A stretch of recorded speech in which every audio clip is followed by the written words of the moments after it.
Hey, what's going on? Another edition of the Unfiltered podcast here. This is a little different. So every week, if you listen to me on the Huddle Up podcast, every Tuesday, I give up my top 10, bottom 5 power rankings on the show at the very tail end of the show. Um, Today, I want to do a little different, and we might keep this going forward as a thing. Um, I love doing rankings, power rankings always. I don't typically rank the 32 teams in the league, but I decided today to just try this out, and maybe if I do this in the next couple weeks before the year is over, and maybe I'll do it next year. We'll see how it goes. But I want to give I'm gonna call this EJ's tiers. EJ, of course, me, and I want to give you guys how I rank these teams in tiers. Instead of doing 1 through 32, the typical rankings, I'm going to put these teams in tiers and where they are this year, this at this point of year, as we're now entering week 16 in the league. As you can see on the screen here. Now, if you listen to the podcast, obviously on podcast side, I would encourage you to go to the videos. So check out the YouTube page and the links on the description, and you can check out the what we're talking about here, the studio, what we're doing. So bottom 5 here, of course. These 5 teams, as I stated here, landed in Cancun weeks ago because these teams have been trashed on the word go pretty much. Panthers, of course, Carolina Panthers right there. Commanders, the Commies, the Cardinals. These teams are them and walk for word go. The Patriots have sucked out loud. The Chargers, who were probably at one point, a higher tier team, but now they fired Brandon Staley this past week. Fired the GM Tom Telesco. They're going through a rebuild, and they've wasted yet another Justin Herbert year. Great, interesting. Carolina Panthers, of course, the worst team in the league. Although they got the second one in the year, they're now 2-12.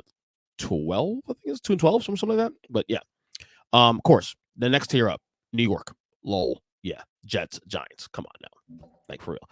I mean, the Jets were kind of in that frisky conversation weeks ago, but Zach Wilson. The Giants, they flirted last week with the one game behind a playoff spot, wild card spot, but come on, we know that the whole Tommy DeVito thing was kind of cool for a couple weeks now. The Saints put that to bed pretty quickly.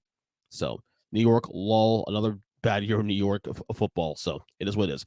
All right, next row up, Fugazi. Now Fugazi is teams that once in a while show up, give you a shocking win here and there, and then but they really aren't that good. The Saints, they're one of those teams. At 7-7, they're in the wild card race, out by a tiebreaker, but they're not that good. The Packers, a team I believed in for a couple weeks ago. Sorry, Packer fans, I thought they went out the rest of the year. Nope, the 0-2 since I said that. They're fake, they're frauds. The Vikings, a team that was actually at one point a couple weeks ago when Josh Dobbs was a thing, were a team that were actually in the conversation to be a lock for the playoffs, and now they currently are the 6th seed now, but I don't see them holding that up. They are fake.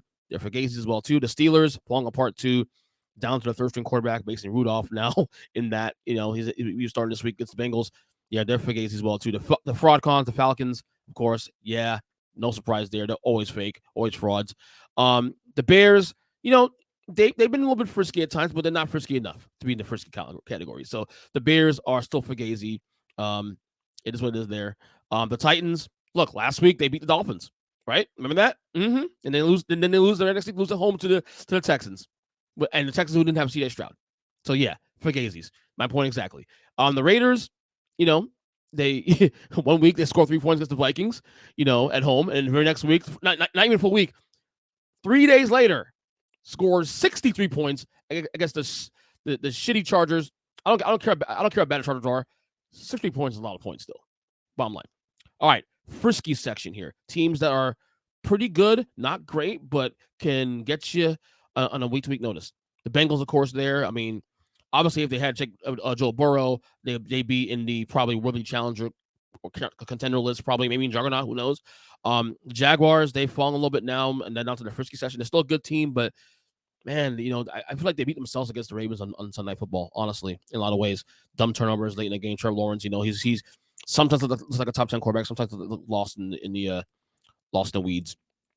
The Texans still kind of frisky, out of the playoff spot still right now, but we'll see this Stroud back hopefully this week for them. We'll see what happens there. They definitely have turned things around in this 1 year. The Colts, of course, same thing. Right now, currently the 6th seed in the AFC wildcard picture. The Broncos, they were trending in a direction of, being something improved, but it's still kind of risky. But the schedule, the 7-7, but the schedule lines up now. Then the year, we'll see. The Seahawks, big win against Philadelphia last night. Again, a team that I were off the dead, and now they're right back in the thick of things. The Rams as well too. The Rams also 7-7 with a pretty favorable schedule right now. Currently the 7th seed in the NFC to play us Saturday. And then the Buccaneers, the last first seed team here. The Buccaneers now 7-7 lead the NFC South, and I believe will be the team that will win that division. Honestly, in my opinion, of course, I say that, and then I jinx them, and you know what happens in 2 weeks. So we'll see how that goes. All right, teams that are good but has something to prove. I got 4 here. The Bills, of course, back in trending up again. Like, of course, the Bills. This has been a conversation for the last couple of years. They're when high to powers, the Bills are one of the best teams in football. But from week to week, they can't prove it. Now they've been playing very well the last couple of weeks, and they're trending up in the right direction. The schedule now lightens up a little bit. Now the Patriots and Chargers next 2 weeks, and then before the big duel against the Dolphins, assuming that might be a game that actually they need. We'll see how that goes. Speaking of the Dolphins, now they're 10-4.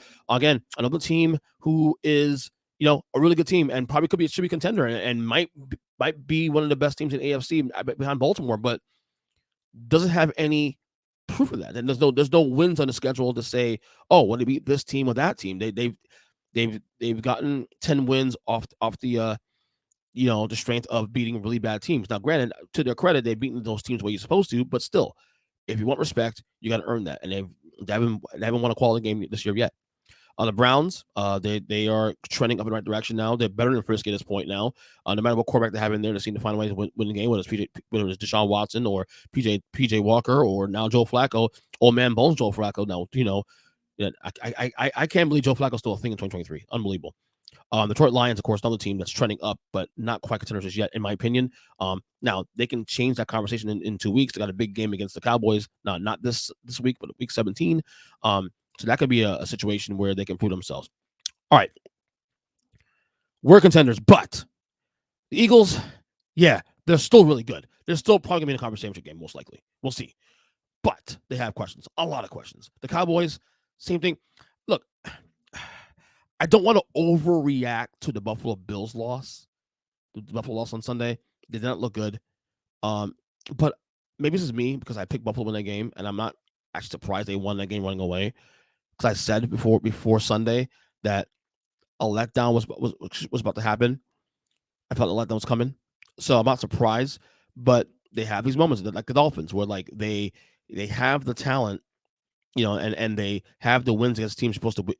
They beat the bad teams when you're supposed to, but they don't have any quality wins. Now, to their credit, they do have 2 quality wins. Seattle, obviously, quality win in my opinion, still, even though Seattle's middling at 7-7. But they beat the Eagles last week also too. So at least in their case, 2 things why they're here, not the Dolphins. They do have quality wins. Number 1 for starters. Number 2, the NFC.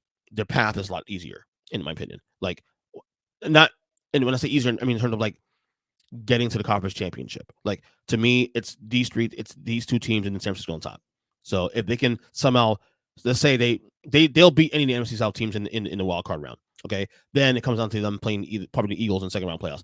I think they are on par with the Eagles personally. That's why I think they're on level. Of course, the Chiefs, these frustrating because they literally just drop balls from being in that juggernaut conversation. Because again, you have Patrick Mahomes and all those weapons and stuff. But it is what it is. Next tier up, worthy challenger, Ravens. We're going to know this week because they're playing the Niners this week.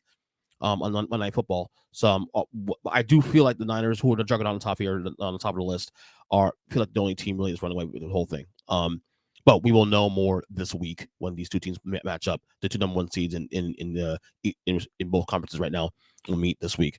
I do think the Niners are better than the Ravens right now currently. But even if the Ravens lose to the Niners on Monday rather, if they keep that game close, I believe that they will probably be in that conversation with San Francisco going forward. So. That's this week's or the first debut edition of EJ's Tears. We'll do this again next week. We'll do this again next week and see how things go. But that's it for me on Filter Podcast. Later.